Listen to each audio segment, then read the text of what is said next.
Urban Crag Climbing Center is a rock gym located in Dayton, Ohio, with 8,000 feet of textured and sculpted vertical terrain ranging from 28 to 56 feet. For more info, go to urbancrag.com or call 937-224-CRAG.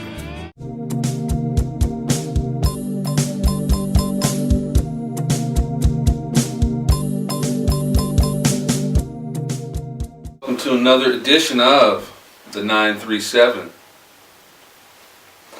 And this is a somber week in America, a very, very, very somber week, and that's kind of like why we're donning the hood, and certainly not donning the hood as may have been known 50 years ago or 100 years ago as a white hood, but we're donning hoodies this week. It is a tragic week, I suppose, but for most people of color, this is kind of something that happens all the time, but we've got a couple stories that have made it into the news. One of them has made it into the national press, so that explains our hoodies for Trayvon Martin. Yeah, this is in memory, and who was murdered by a neighborhood watch captain who said he was in fear because he saw a young and Trayvon walking through the neighborhood, just walking through on the sidewalk. Essentially, he was going to get some. His parents' house, right? Yeah, he was at. He was watching TV with his little brother, and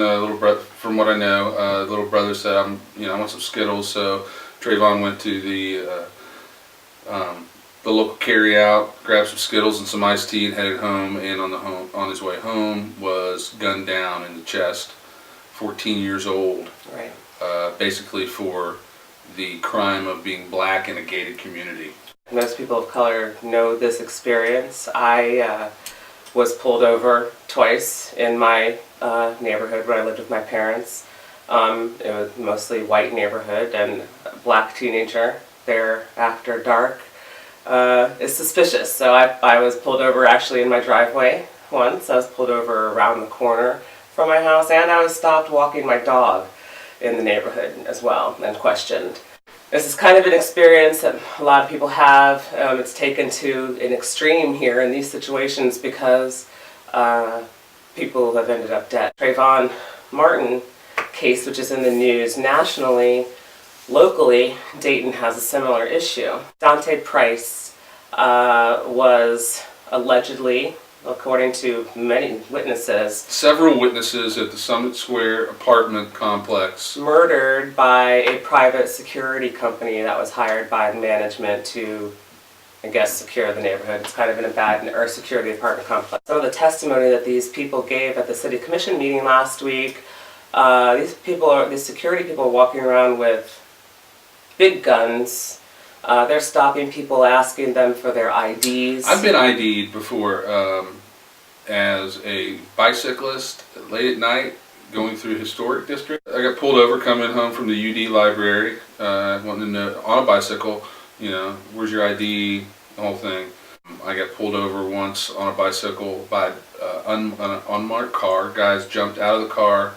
It was like G-Men or something. It was you must have had long hair or something. Long hair. You couldn't have had this cool military look you I had long hair at the time, and was probably appeared to be some shady East Side boy driving through the neighborhood on a bicycle, even though my bicycle was an actual adult bicycle compared to a child's BMX. Yours is an example, though, and these are things. There are examples of young white people being harassed as well, young, poor, usually. Yeah. I had a buddy who was a sound man at Canal Street, and always got, on his wall, he would always walk home to Xenia Avenue, and said, without fail, would be, what's your name? What are you doing out here? So I think it's you got an ID? Right. This is something nicest guy in the world. that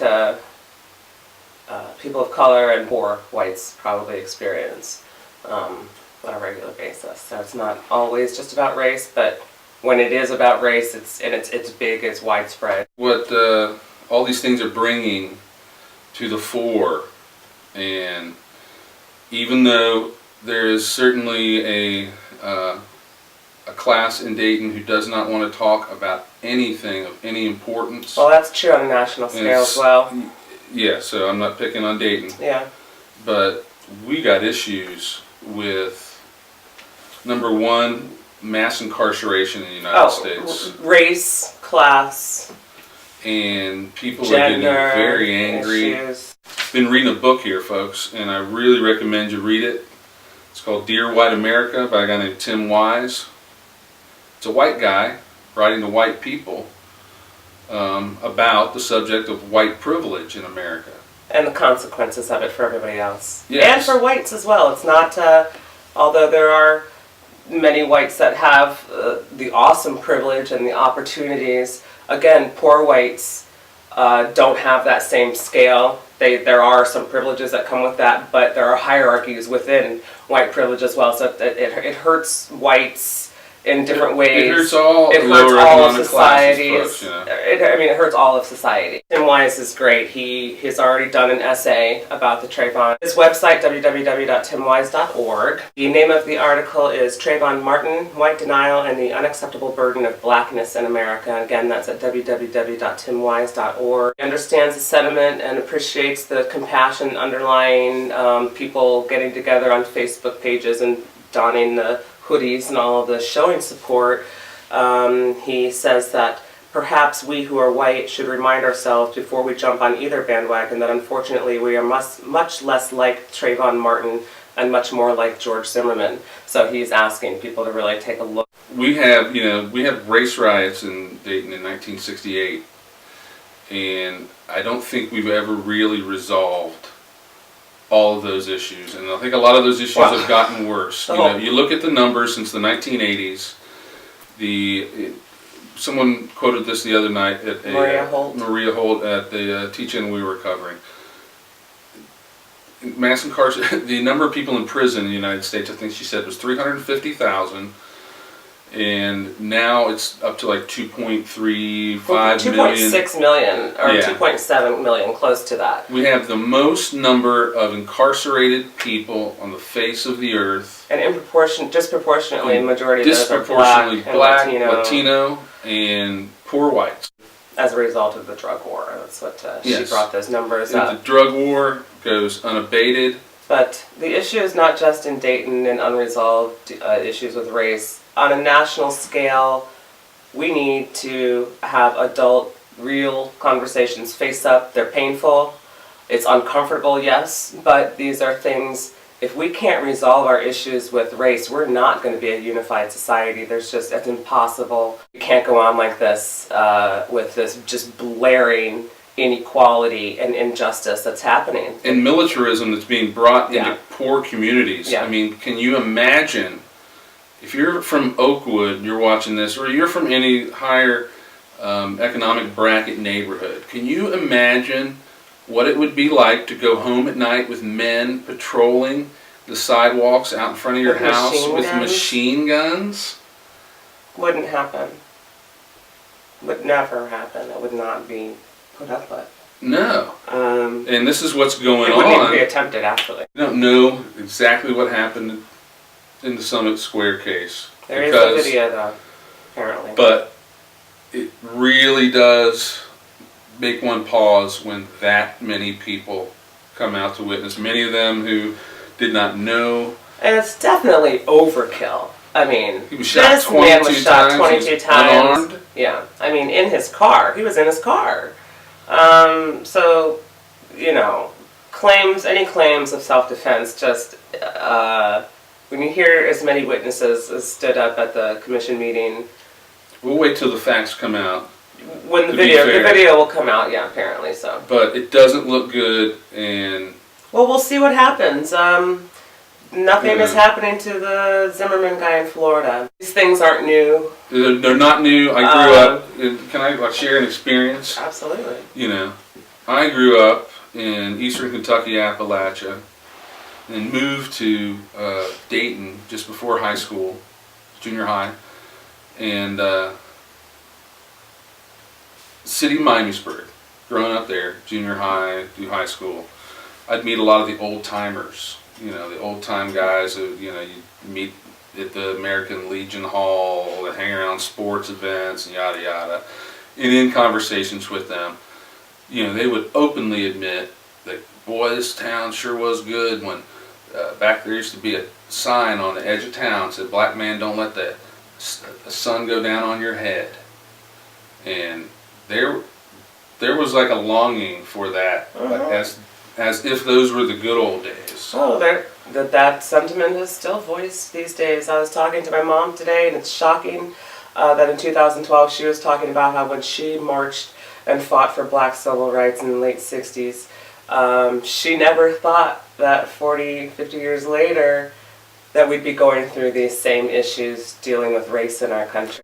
Dr. Michelle Alexander, she's a law professor the new Jim Crow. At Ohio State University. She's got a book called The New Jim Crow.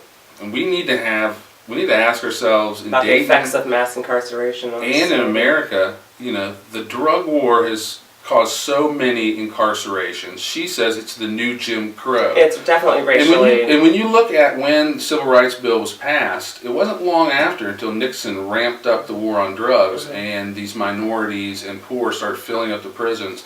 They really ramped it up in the 80s until we've got like this. It's a national embarrassment. Well, now we've got privatized prisons which need bodies to fill those beds. So that certainly supports that, you know.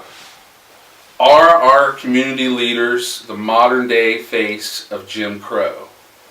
If they are putting up with policies that inevitably end up as Jim Crow, with millions of black men, Latino men, poor white men off the voting rolls for life, assured of almost, you know, either criminality or a minimum wage job for life. It's tore up neighborhoods. I mean, it's killed so many people.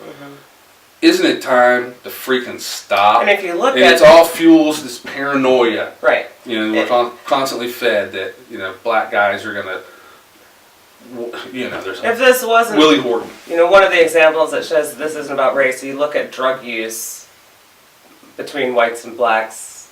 Whites use way more drugs, and you look at white youth. Like, I went to a couple like rich kid schools. You know, we were poor, but I went, you know, my parents wanted to put us in good schools, so we we went to some of these schools, and it was just like, whoa, these kids were out of control, wild. The stuff that I saw at those schools could never happen at a predominantly black school, or even just black kids having parties. We were talking about that. Would just be shut down. We were at UD tonight, and you know, I've been down in the UD ghetto. Oh, they go insane down there. It was like, you know, it's like just catching shit on fire. Yeah, kegs in the street, wasted. Just open drunkenness, partying, like mad. And if you tried to do that in the hood, the police would be on that so fast, so quick, shutting you down. They'd have a SWAT team, pointing machine guns at everybody. You know, they've done that for like food stamp raids, and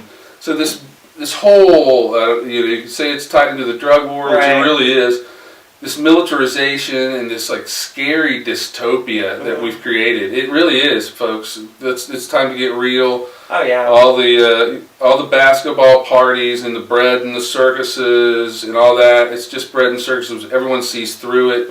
It's totally obvious. We have to get real, and it's time to change America for the better. And I think if we can't self-reflect, we are doomed. We are doomed if we cannot do some introspection on a national scale and really have some real conversations. Yeah, well, we can do it on a local scale. We can do it on a local, but it needs to happen locally everywhere, and it has to be a whole. So I think it's 3 p.m. this Friday. The SCLC is having a rally in downtown Dayton. Courthouse Square. 3 o'clock. We'll be down there. To support Dante Price's family. Yeah. In that whole situation. And we'll be talking with them. He was from Englewood, Ohio, and was visiting the mother of his child, and never went home.